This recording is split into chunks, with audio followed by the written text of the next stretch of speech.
Welcome to the Deep Dive. Today, we're going to be taking a deep dive into thinking fast and slow. It's a book that really changed the way that we think about thinking. It's one of those books that's had a really big impact. And Yeah, it's one of those books that everybody kind of knows the name of, right? Even if they haven't actually read it. yeah, exactly. And I think that there's a good reason for that, right? Because Kahneman really kind of hit on something fundamental about the way that we think. Yeah, so let's maybe actually start by talking about Kahneman himself for a minute. Who is this guy? And what led him to write this groundbreaking book? Well, Daniel Kahneman is a psychologist. He's actually a Nobel Prize winner. He won the Nobel Prize in economics. Oh, wow. That's pretty impressive for a psychologist. Yeah, and it kind of speaks to the impact that his work has had, not just in psychology, but in all sorts of fields like economics and even public policy. So what was it about his work that was so revolutionary? Well, I think one of the big things that Kahneman did was to really challenge the traditional view of human beings as rational actors. Mm-hmm. For a long time, economists and other social scientists kind of assumed that people made decisions in a very logical, rational way. Right, we always weigh the costs and benefits and make the choice that maximizes our own self-interest. Right. Exactly. But Kahneman's research showed that that's not really how people actually make decisions. Okay, so what are we doing instead? Well, Kahneman argues that we actually have two different systems of thinking that are constantly at work in our minds. He calls them System 1 and System 2. Okay, I'm intrigued. Tell me more about these two systems. What are they all about?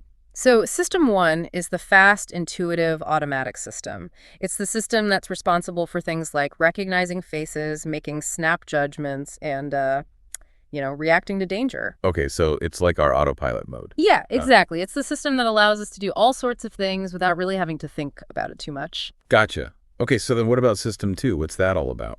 So System 2 is the slower, more deliberate, more analytical system.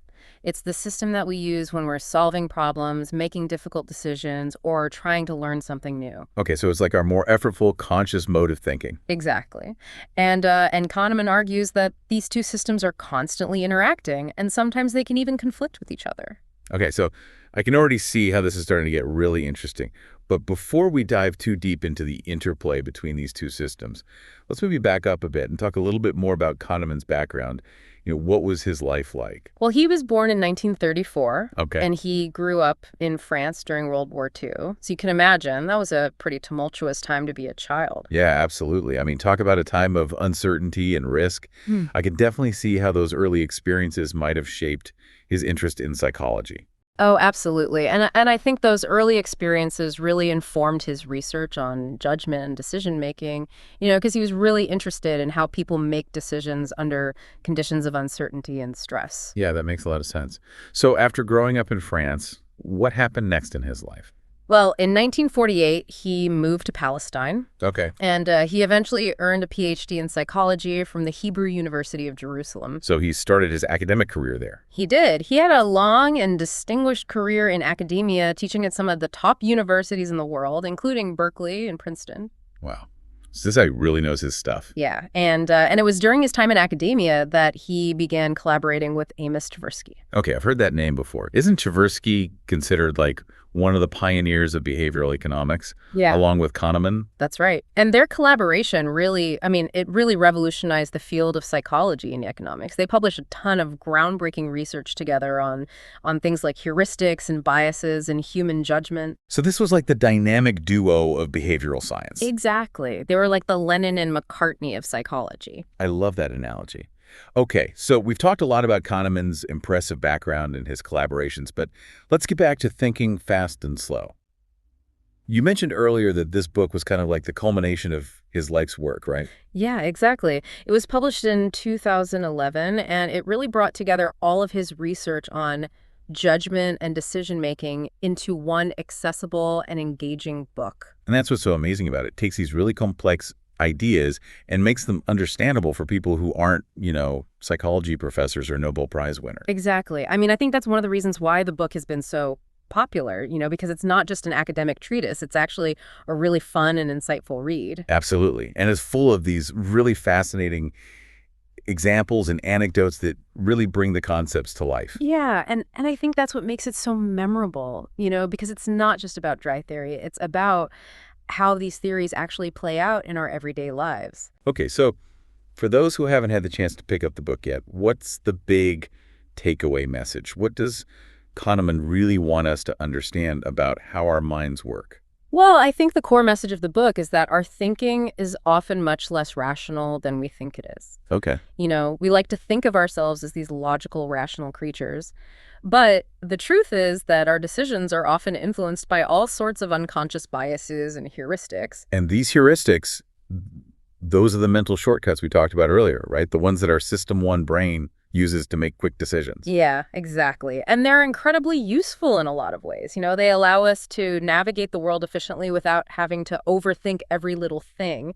But the problem is that they can also lead us astray in predictable ways. Okay, so I'm starting to see how this all ties together. It's like we have these two systems of thinking that are constantly battling it out.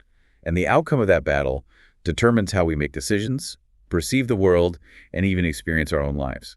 Exactly. And that's why understanding these two systems and the biases that they create is so important, because it can help us to make better decisions, avoid common pitfalls, and ultimately live more fulfilling lives. This is already blowing my mind. Yeah. I can't wait to dive deeper into these specific biases and heuristics that Kahneman lays out in his book. It feels like we're about to uncover a whole hidden world of mental gremlins that have been secretly influencing our decisions all along. Oh, absolutely. Get ready for some serious mind-bending revelations. I'm strapped in and ready for the ride. Welcome back to our deep dive into thinking fast and slow. All right, so we've laid the groundwork. We've got our two systems of thinking, duking it out in our brains. But Yeah. how does this actually play out in our lives? You know what I mean? Like, Right. how do these systems lead to those quirky, sometimes irrational decisions we all make? Yeah, well, that's where Kahneman's exploration of cognitive biases comes in, right? Yeah. It's not just that we have these two systems, but it's the way they interact that creates these predictable patterns of error. Okay, so these biases, they're like those mental blind spots that trip us up. Exactly. Like, think about loss aversion. Oh, loss aversion. Yeah, I've heard of that one. Isn't that the idea that we hate losing more than we love winning? Yeah, exactly. The pain of a loss is felt more intensely than the pleasure of an equivalent gain. Okay, that makes sense, actually. I mean, just thinking about my own life, I know if I lose, say, $20, I'm way more bummed out about it than I am happy if I find $20 on the street. Right, and that seemingly irrational reaction, it actually drives a lot of our decisions, especially around risk and money. So it's not just about money, though, right? Yeah. Doesn't loss aversion kind of bleed into other areas of our lives, too? Oh, absolutely. Think about relationships or even just everyday choices. Okay, yeah. Are you more likely to take a risk to get something you want or to avoid losing something you already have? Yeah, I think I'm definitely more motivated to avoid losses. It's almost like a stronger pull. Exactly. And that's how loss aversion can sometimes lead us to make decisions that aren't really in our best interests in the long run. So we're playing it safe, but maybe missing out on some bigger wins. Sometimes, yeah. And it's not just about avoiding losses. The way choices are presented to us can also have a huge impact. Kahneman calls this the framing effect. Oh, right, framing. Isn't that the idea that how something is worded or presented can totally change our perception of it? Yeah. Even if the underlying options are basically the same. Right. It's like that classic example, people are more likely to choose a medical treatment if you say it has a 90% survival rate versus a 10% mortality rate. Exactly. Same thing, different framing, completely different reaction. It's almost like our brains are being tricked by the language, even though the logic is the same. Right. It highlights how much our emotional responses are tied to how information is presented. But how do we, combat that? I mean, how do we make sure we're not being swayed by these sneaky framing effects? Well, awareness is a big part of it, right? Just knowing that these effects exist can make us more critical of how information is presented. So we need to slow down and really think about what's being said, not just how it's being said. Exactly. Don't take things at face value. Look for the underlying facts and figures and see if the framing might be nudging you in a particular direction. Okay, yeah, makes sense. So we've got loss aversion, we've got framing effects. What other sneaky biases are lurking in our brains? Well, another one that crops up all the time is the availability heuristic. Okay, the availability heuristic. What's that one all about? It's our tendency to overestimate the likelihood of events that are easy to recall or that have recently happened to us. Oh, I think I get it. So, like, if I just saw a news report about a shark attack, I might suddenly feel like shark attacks are way more common than they actually are. Exactly. Or if you just binge watched a true crime documentary, you might start feeling like every stranger is a potential serial killer. Right. Even though statistically that's incredibly unlikely. But those vivid examples are like stuck in our minds. Right. And they make those events feel more probable than they really are. So it's like our brains are equating easy to remember with actually being more likely to happen. Precisely. And that can lead to all sorts of skewed perceptions and decisions. So what's the antidote to this availability bias?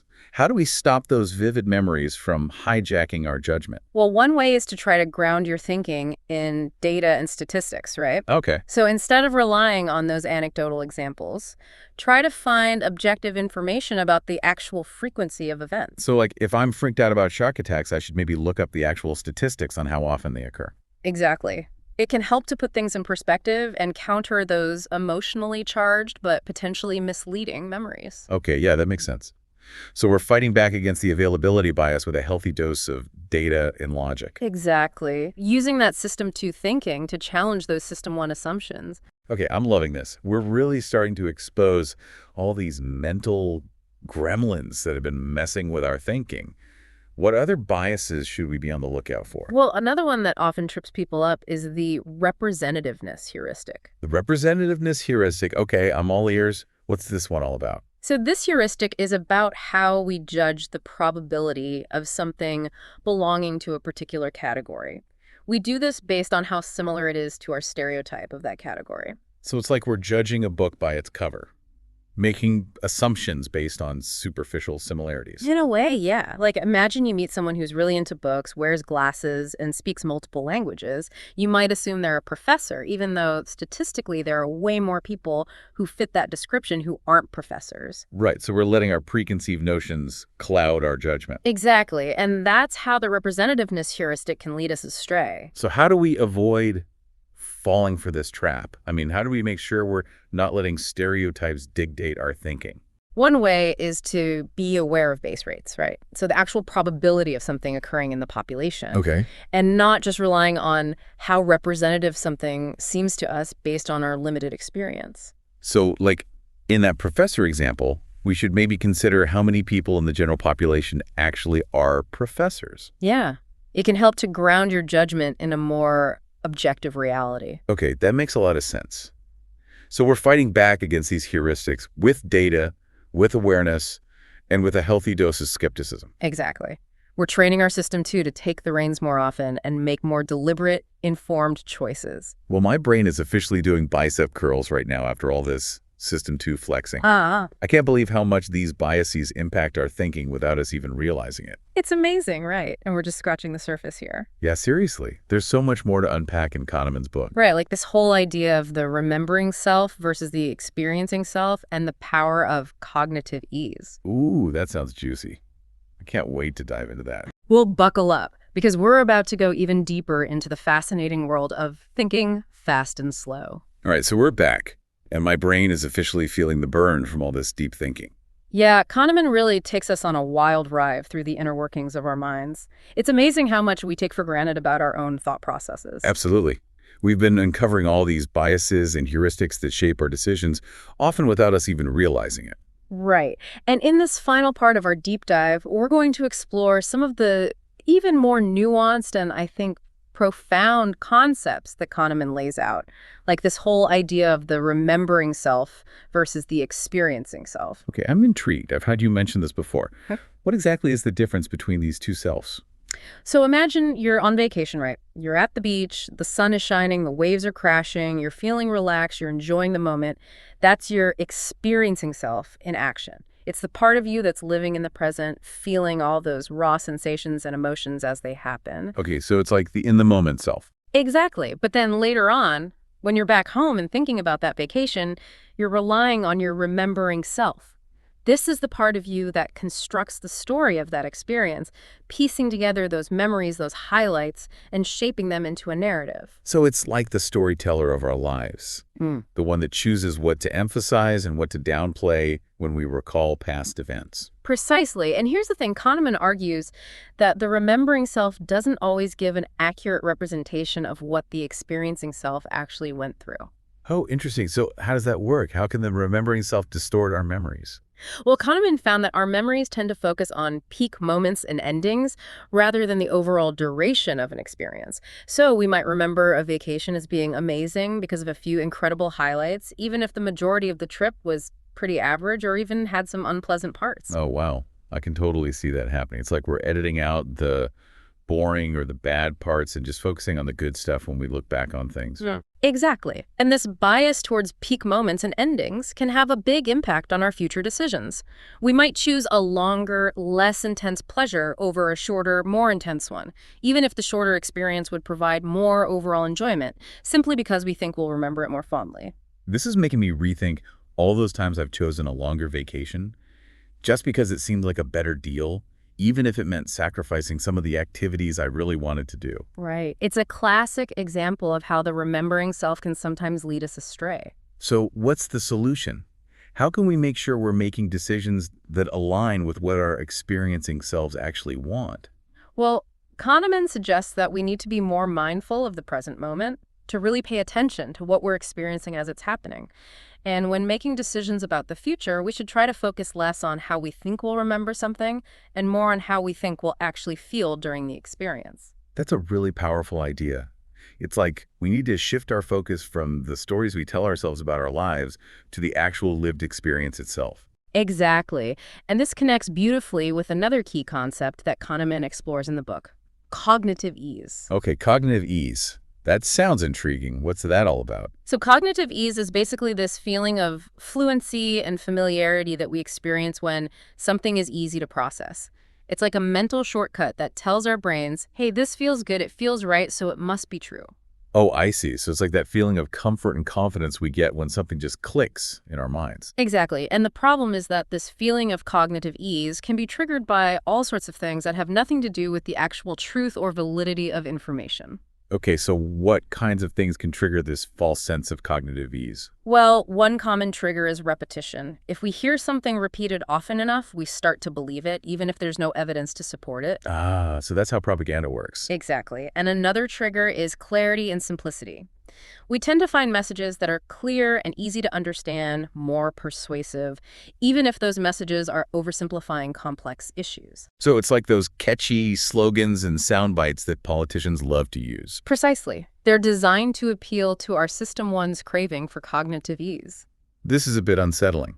It feels like we're constantly being bombarded with messages that are trying to manipulate us by exploiting this cognitive ease bias. Yeah, it's definitely something to be aware of. Kahneman reminds us to be critical consumers of information, to slow down, engage our system too, and really scrutinize the messages we're being exposed to. So it's all about cultivating that healthy skepticism That. and not just accepting things at face value because they feel good or sound right. Absolutely. We need to train ourselves to question our assumptions, look for evidence, and be willing to change our minds when presented with new information. This deep dive into thinking fast and slow has been a real eye-opener. It's made me realize just how much our thinking is influenced by these unconscious biases and mental shortcuts. I feel like I have a whole new understanding of how my own mind works. I know. It's amazing, isn't it? And the best part is that now that we're aware of these biases, we can start to counteract them and make more deliberate, informed choices. Exactly. It's like we've been given this incredible toolkit for understanding and improving our own decision-making processes. And hopefully, by sharing these insights, we can all become a little bit more rational, a little bit less biased, and a little bit wiser in the way we navigate the world. I love that. That's a perfect note to end on. Thanks so much for joining us on this deep dive into thinking fast and slow. We hope you've enjoyed the journey, and we'll see you next time for another fascinating exploration of the human experience.